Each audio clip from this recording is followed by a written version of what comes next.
Dear government employee, one request to you. Please like this video and don't forget to subscribe Indian People channel. EPFO क्या न्यूनतम pension बढ़ाने पर विचार कर रही है मोदी सरकार? जाने पेंशन भोगियों को डीए देने के सवाल पर मिला क्या जवाब? EPFO minimum pension is increasing.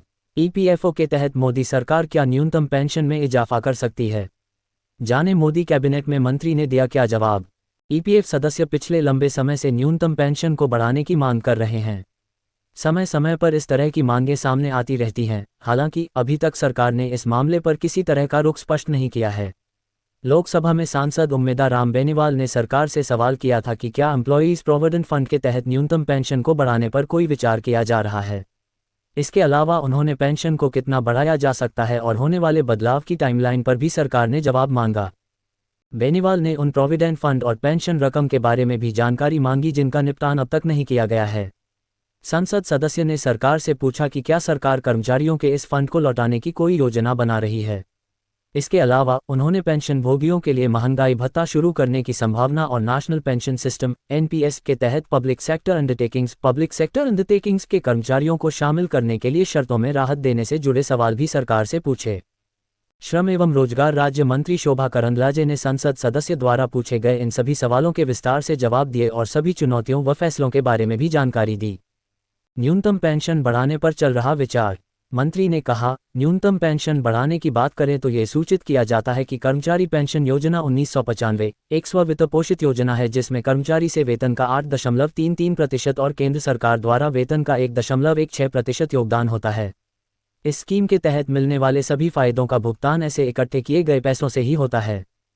मंत्री शोभा करंदलाजे ने आगे कहा, फंड का मूल्यांकन सालाना किया जाता है और यदि फंड की स्थिति अच्छी होती है तो अतिरिक्त राहत का भुगतान किया जाता है।